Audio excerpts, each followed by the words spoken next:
एतकाफ़ असीं इन जे करे घर कयूं त असांजो घर बि बहितर आहे। ऐं हुन खां पुछां थो त छा अलाह जे रसूल जो को घर घटि हो?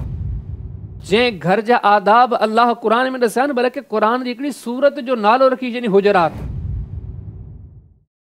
छा औरत एतकाफ़ पंहिंजे घर में वेंदी या मस्जिद में वेंदी? मस्जिद में वेंदी। हदीस किताब सही बुखारी जे अंदर किताबुल एतिकाफ़ में इमाम साहब बाब क़याम जेको कयो न, बाब एतिकाफ़ निसा, औरतुनि जे एतिकाफ़ जो बयान।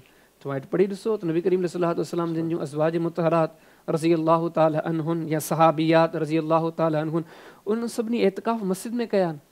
असांजे माशरे में ॼाणी वाणी करे, हालांकि हीअ हक़ीक़तूं एॾियूं चिटियूं आहिनि जो आम खां आम माण्हू बि सम्झी सघे थो। काफ़ी माण्हू आहिनि उहे चवंदा आहिनि त असीं पंहिंजे घर में करे असांजूं औरतूं घरनि में कंदियूं, या औरतूं पाण चवंदियूं असीं घर में कंदासीं। छो चवंदियूं असीं पाकबाज़ आहियूं, मस्जिद में वेंदे भलो नथो लॻे। उन्हनि खे सोचणु घुरिजे त नबी करीम सल्लल्लाहु अलैहि वसल्लम जे घर वारनि खां वधीक पाकबाज़ केरु आहे? जंहिं घराणे जे पाक हुजण जो तस्करो अल्लाह ताला पाण कयो आहे, त इहो त को उज़ुर माक़ूल कोन्हे को।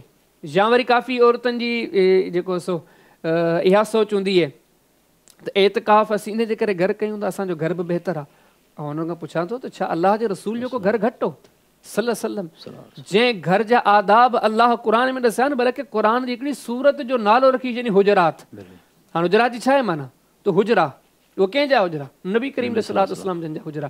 अगरि अहिड़े मुक़दस हुजरनि में बि एतकाफ़ नथो थी सघे, अहिड़ियूं पाकबाज़ औरतूं बि घरनि में एतकाफ़ नथियूं करे सघनि, त अॼु जूं औरतूं ख़ामख़ा जा इहे पंहिंजे तरफ़ां ई सम्झो त बेहैसियत उज़ुर वज़ह करे पंहिंजो पाण खे त मुतमइन करे सघनि थियूं। अलाह जी शरीयत में जेकॾहिं इन शइ जी गुंजाइश हुजे हा, सभ खां वधीक बापरदा, पाक दामन, इज़त महाब जो मिठड़े मोहम्मद करीम सल्लल्लाहु अलैहि वसल्लम जिन जूं घरवारियूं हुयूं, अज़वाज मुतहरात हुयूं, उहे पंहिंजे घरनि में जेको सो एतकाफ़ कनि। असुल हक़ीक़त ही अथव, इन मामले जी खोजना तमामु घटि माण्हू था कनि त इहे फ़तवाऊं ॿुधण लाइ छो थियूं मिलनि।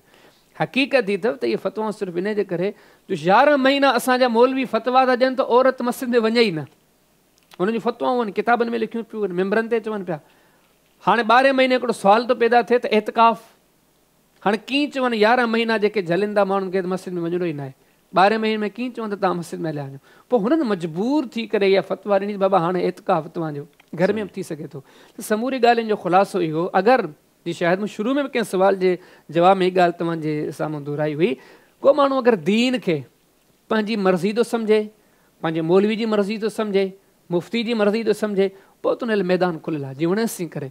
बाक़ी जेको माण्हू अलाह जे दीन खे अलाह जी अमानत थो सम्झे, मुनज़्ज़ल मिन अलाह थो सम्झे, ऐं शरीयत खे पंहिंजी मर्ज़ी ऐं मनमानी जे पोयां नथो हलाए, बल्कि पंहिंजी मर्ज़ी ऐं मनमानी खे शरीयत जे पुठियां थो हलाए, त अहिड़नि माण्हुनि खे यादि रखी छॾणु घुरिजे नबी करीम इस्लाम जे ज़माने में, सहाबा जे ज़माने में, ताबईन जे ज़माने में, इन 3 मुक़द्दस ज़माननि मां कंहिं ज़माने में को तसव्वुर बि कोन्हे त का औरत घर में एतकाफ़ कंदी आहे। इहो मामिलो सरासर ग़लति आहे। त इन मामले खां जेके औरतूं आहिनि इबादत करणु चाहिनि थियूं त उन तरीक़े सां कनि जेको शरीयत सेखारियो आहे। उहो इहो ई तरीक़ो आहे त औरतुनि खे खपे अगरि एतकाफ़ कनि थियूं त मस्जिद में ई कनि। अल्लाह पाक अमल जी तौफ़ीक़ अता फ़रमाए।